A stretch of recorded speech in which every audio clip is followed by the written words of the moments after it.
Hello everyone, welcome to our YouTube channel આધુનિક ગણિત. And guys, આજે આપણે જે છે એ ઇન્વર્સ ઓફ મેટ્રિક્સની અંદર 3x3ના જે મેટ્રિક્સ હોય છે એને કઈ રીતના ઇન્વર્સથી સોલ્વ કરીશું એ જોવાના છે. સો નેક્સ્ટ લેક્ચરની અંદર આપણે જોઈ ચૂક્યા છે ઇન્વર્સ ફાઇન્ડ આઉટ કરવાનું ફોર્મ્યુલા. સો એ ઇન્વર્સ એટલે કોઈ પણ એ મેટ્રિક્સ હોય એના ઇન્વર્સ ફાઇન્ડ આઉટ કરવા માટે પહેલાં એના ડિટર્મિનન્ટ ફાઇન્ડ આઉટ કરવું પડે, એને એના વનના ડિનોમિનેટરમાં રાખવું પડે અને એના મલ્ટિપ્લિકેશન જે છે એના એડજોઇન્ટ વડે કરવું પડે. એટલે જે પણ મેટ્રિક્સ આપેલા હોય એના ઇન્વર્સ ફાઇન્ડ આઉટ કરવા માટે બે વેલ્યુની જરૂરત પડશે, એક તો એના ડિટર્મિનન્ટ અને બીજો એનો એડજોઇન્ટ. સો 3x3ની અંદર કઈ રીતના ફાઇન્ડ આઉટ કરીશું? સો 3x3માં તમને એડજોઇન્ટ ફાઇન્ડ આઉટ કરતા આવડવું જોઈએ. તો આપણે 8th લેક્ચરની અંદર જોઈ ચૂક્યા છે કે એડજોઇન્ટ કઈ રીતના ફાઇન્ડ આઉટ થાય છે. સો ગાઈઝ, તમે અહીંયા જોઈ શકો છો કે આપણે જે છે એ જોયા હતા કે કઈ રીતના એડજોઇન્ટ ફાઇન્ડ આઉટ થાય છે. તો જોઈ શકો છો 3x3ની અંદર એડજોઇન્ટ ફાઇન્ડ આઉટ કરવા માટે મેં બેસ્ટ ટ્રીક બતાવી હતી, જે કે તમારા બુકમાં પણ નથી આપેલું અને બહુ ઇઝી રીતે તમારું જે છે એડજોઇન્ટ ફાઇન્ડ આઉટ થઈ જાય છે. તો એ વિડીયો તમે જોઈ લેજો જેથી તમને એડજોઇન્ટ ફાઇન્ડ આઉટ કરતા આવડી જાય. ઓકે, સો જોઈએ આપણે આ 3x3ની અંદર કઈ રીતના કરીએ છીએ. ઓકે, ફર્સ્ટ એક્ઝામ્પલ જોઈએ. ઓકે, તો ગાઈઝ, તમે અહીંયા ફર્સ્ટ એક્ઝામ્પલ જોઈ શકો છો કે આપણને અહીંયા શું આપેલું છે, એ મેટ્રિક્સ આપેલું છે. 3x3 છે એટલે 3 રો છે, 3 કોલમ છે. ફાઇન્ડ એ ઇન્વર્સ કરવાનું છે. તો આ જ ફોર્મ્યુલાનો આપણે યુઝ કરીશું. તો આપણે હવે એને સોલ્વ કરીએ. બહુ ઇઝી છે, તમે ધ્યાનથી જોજો. ઓકે, અને વિડીયોઝને લાઇક ના કરતા હોય તો લાઇક કરી દેજો. ઘણા બધા વિદ્યાર્થીઓ ખાલી વિડીયોઝ જોવે છે, સબસ્ક્રાઇબ નથી કરતા, શેર નથી કરતા, લાઇક નથી કરતા, કંઈ કરતા જ નથી, ખાલી વિડીયોઝ જોવે છે અને શેર પણ નથી કરતા. સો વાંધો નહીં, તમે ખાલી વિડીયોઝ જુઓ, કંઈ કરવાની તમારે જરૂરત નથી. ઓકે, ચાલો. સો અહીંયા આપણે સિમ્પલી ફોર્મ્યુલા લખી લઈએ પહેલાં. So 1 determinant of A into adjoint of A. Okay, so જુઓ, સૌથી પહેલાં આપણે શું કરી લઈશું, ડિટર્મિનન્ટ ફાઇન્ડ આઉટ કરી લઈશું. સો એ ડિટર્મિનન્ટ ઇઝ ઇક્વલ ટુ જે પણ મેટ્રિક્સની વેલ્યુ આપેલી છે એને આપણે ડિટર્મિનન્ટમાં લખી લઈશું. તો 1 4 -1 2 5 2 3 -6 અને -7. સો ગાઈઝ, સૌથી પહેલાં આપણે એના ડિટર્મિનન્ટ ફાઇન્ડ આઉટ કરી લઈશું. ડિટર્મિનન્ટ કઈ રીતના ફાઇન્ડ આઉટ કરવાનું છે એના ઉપર પણ વિડીયો બનાવી દીધું છે. સો એ પણ તમે લાઇનથી જોતા આવજો એટલે તમને ખબર પડશે. સો સૌથી પહેલી જે ફર્સ્ટ વેલ્યુ શું આપેલી છે, 1. સો 1ના રો અને કોલમને હાઈડ કરીએ તો અહીંયા શું વચ્ચે છે, 5 -6 2 અને -7. સો ક્રોસમાં મલ્ટિપ્લિકેશન કરીશું. સો વચ્ચે માઇનસ આવશે. ઓકે, સો અહીંયા 5 અને -7નું મલ્ટિપ્લિકેશન થશે એટલે અહીંયા હું લખું છું 5 - 7, વચ્ચે માઇનસ આવશે અને -6 અને 2નું મલ્ટિપ્લિકેશન. ઓકે, સો આ થઈ ગયું ફર્સ્ટ. ઓકે, પછી આ બ્રેકેટને બંધ કરીએ, વચ્ચે માઇનસ આવશે. ઓકે, સો અહીંયા પ્લસ આવે છે, અહીંયા માઇનસ આવે છે, અહીંયા પ્લસ આવે છે, પછી -2. સો એના રો અને કોલમને હાઈડ કરીએ એટલે ક્રોસમાં મલ્ટિપ્લિકેશન. સો તમને આવડતું જ હશે. સો 4 -7, વચ્ચે -6 અને -1. ઓકે, સો એવી જ રીતે હવે થર્ડ જે છે તો +3. સો થર્ડના રો અને કોલમને હાઈડ કરીશું એટલે 4 2 અને 5 -1. સો 4 × 2 -5 -1. સો હવે એને સોલ્વ કરીએ. ઓકે, તો કઈ રીતના સોલ્વ કરીશું? સો સિમ્પલી તમે કેલ્ક્યુલેટરના યુઝ કરી શકો છો. તો ડાયરેક્ટ આપણે અહીંયા કરીએ. સો 1 એમનેમ રહેશે. 7 5 કેટલું થશે, -35, માઇનસ પ્લસ 6 2 12, બ્રેકેટ બંધ, પછી -2, 7 4 કેટલું થશે, 28. સો -28, વચ્ચે માઇનસ આવશે કેમ કે 3 વખત માઇનસ છે એટલે માઇનસ આવશે. 6 1 6 પ્લસ 3, અહીંયા 4 2 8 પ્લસ પ્લસ થશે, 5 1 5, બ્રેકેટને ક્લોઝ કરીએ. 1 અંદર શું થશે, માઇનસ થશે એટલે કેટલું આવશે, 23. સો 23 -2, પછી અહીંયા માઇનસ પ્લસ 18, 28 + 6 એટલે -34 પ્લસ 3, અંદર બ્રેકેટ સોલ્વ કરીએ એટલે 8 5 કેટલું થશે, 13.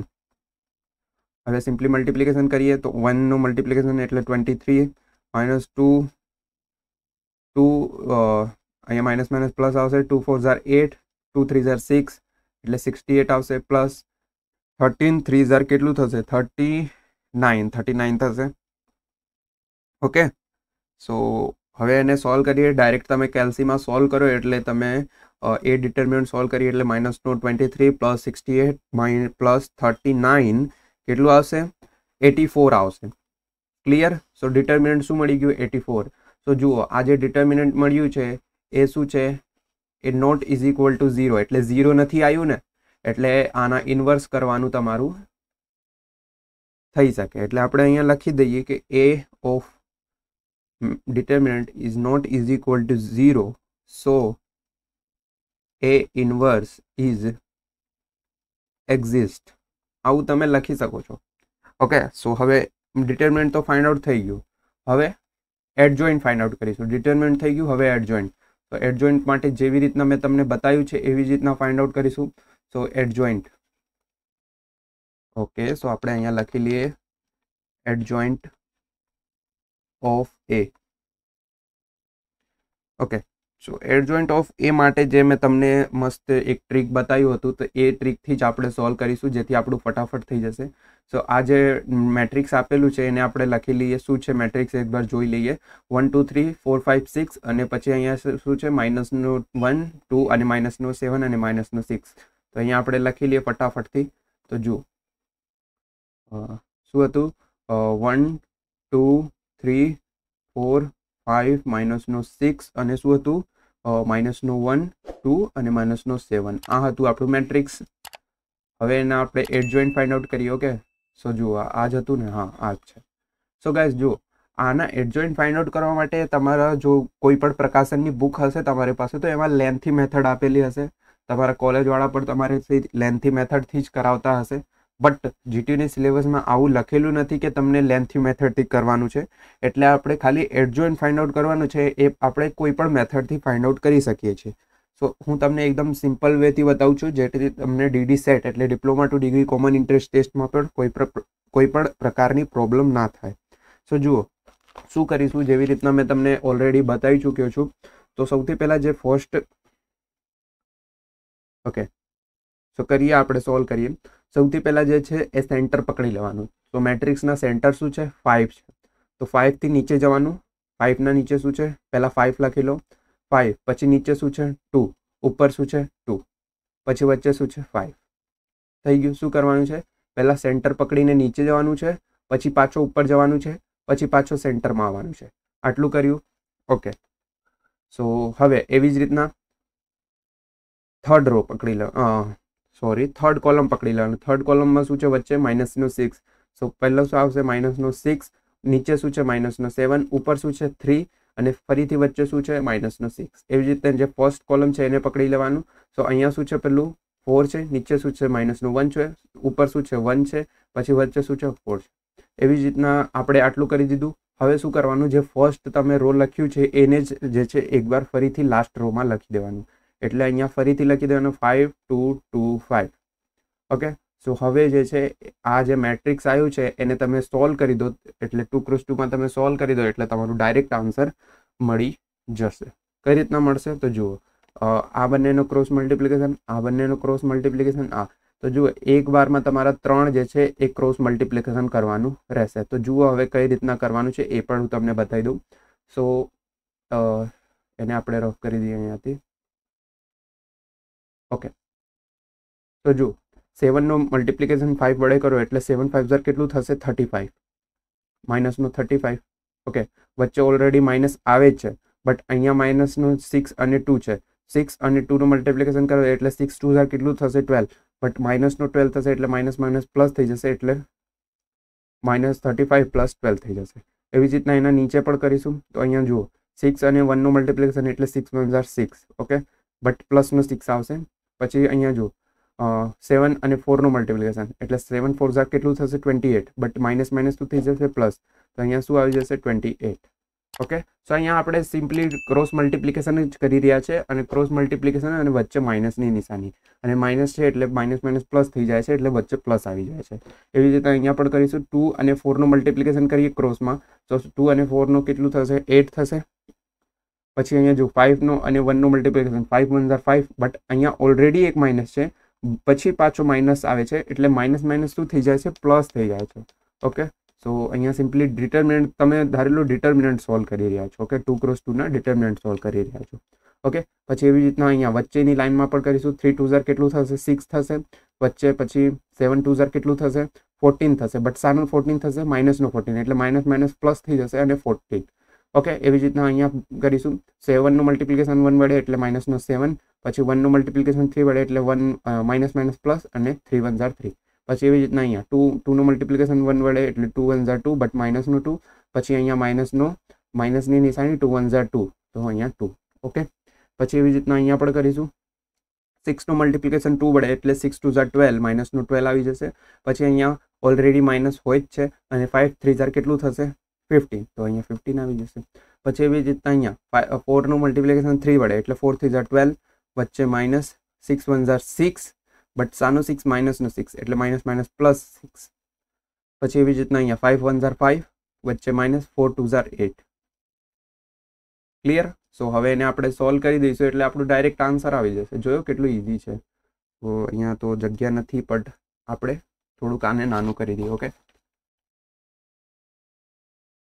તો ગાઈસ તમે જોઈ શકો છો એને આપણે હવે ડાયરેક્ટ સોલ્વ કરવાના છીએ. તો જેવી રીતના આપણે સિમ્પલી સોલ્વ કરીશું, પ્લસ માઇનસ તમે ધ્યાનમાં રાખજો અને સોલ્વ કરી શકો છો.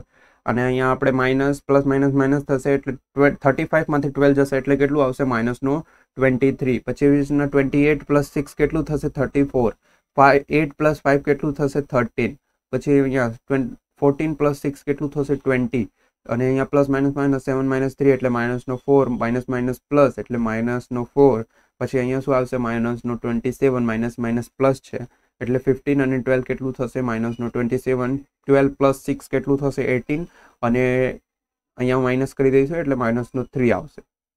સો આ શું મળી ગયું ગાઈઝ આપણને? Adjoint of A. Adjoint of A શું મળી ગયું? આ મળી ગયું. જો કેટલું ઇઝી રીતથી મળી ગયું આપણને. જો અહીંયા આપણે લખ્યું સિમ્પલી આ જે વચ્ચે પકડી લીધું, નીચે ઉપર, પછી એવી રીતના અહીંયા થર્ડ કોલમમાં બીચમાં પકડી લીધું, ઉપર નીચે, પછી એવી રીતના અહીંયા પણ કરી દીધું, પછી ક્રોસમાં મલ્ટિપ્લિકેશન કરી જે ક્રોસમાં ડિટર્મિનન્ટ સોલ્વ કરી દીધું એટલે આપણું ડાયરેક્ટ એડજોઇન્ટ મળી ગયું. હવે શું કરીશું? જે આ ફોર્મ્યુલા હતું એમાં પુટ કરી દઈશું એટલે આ જે ડિટર્મિનન્ટની વેલ્યુ મળી છે અને આ એડજોઇન્ટની વેલ્યુ મળી છે એને આપણે પુટ કરી દઈશું. ઓકે સો અહીંયા આપણે લખી દઈએ અહીંયા જ. ઓકે સો ફોર્મ્યુલા શું હતું આપણું? A ઇન્વર્સનું ફોર્મ્યુલા હતું 1/, determinant of A and adjoint of A. Okay so હવે આપણે અહીંયા લખી દઈએ 1/, એડજોઇન્ટ ડિટર્મિનન્ટ શું મળ્યું છે આપણને 84, સો આપણે અહીંયા લખી દઈશું 84. ઓકે અને એડજોઇન્ટ શું મળ્યું ગાઈઝ આપણને? આ રહ્યું માઇનસનું 23 અને 34, 13 20, માઇનસનો 4, માઇનસનો 27, 18 અને માઇનસનો 3. ઓકે સો ગાઈઝ આ જે છે આપણું એ ઇન્વર્સ મળી ગયું છે. સો ગાઈઝ આ જે છે એ આપણું આન્સર છે. જો કેટલું ઇઝી છે. બસ તમને ડિટર્મિનન્ટ ફાઇન્ડ આઉટ કરવાનું છે, એડજોઇન્ટ ફાઇન્ડ આઉટ કરવાનું છે એટલે આપણને આન્સર મળી જશે. સો આ જે છે એ આપણું આન્સર છે. તો એને આપણે હાઇલાઇટ કરી દઈએ. તો આ રીતના જે છે તમને ફાઇન્ડ આઉટ કરવાનું રહેશે. ઘણા બધા વિદ્યાર્થીઓ જે છે અહીંયા એડજોઇન્ટમાં જ મિસ્ટેક કરે છે. તો એડજોઇન્ટ તમે હરકી રીતે ફાઇન્ડ આઉટ કરો એટલે તમને તમારું આન્સર મળી જશે. તો 3 × 3 માટે તમને આ રીતના જે છે એ ઇન્વર્સ ફાઇન્ડ આઉટ કરવાનું રહેશે. Okay so guys I hope તમને ખબર પડ્યા હશે. તો આપણે 2 × 2 માટે ઓલરેડી જોઈ ચૂક્યા છે, 3 × 3 માટે પણ જોઈ લીધું.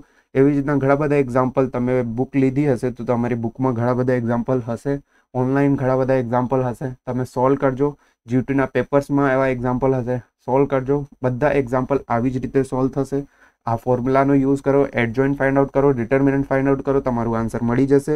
સો ગાઈઝ હવે તમને હું કહું છું કે વિડીયો ગમે તો લાઇક કરજો, તમારા બધા ફ્રેન્ડ સુધી શેર કરજો તો તમને સપોર્ટ મળશે, અમને સપોર્ટ મળશે અને તમે જેને શેર કરેલું છે એને પણ સપોર્ટ મળશે. ઓકે સો શેર કરી દો. એક વોટ્સઅપ ગ્રુપ છે એમાં પણ જોડાઈ જાઓ. ઓકે સો કંઈ ના ખબર પડે તો કમેન્ટ કરી શકો છો. ઓકે સો હવે મને રજા આપો, મળીએ નેક્સ્ટ લેક્ચરની અંદર. So bye bye.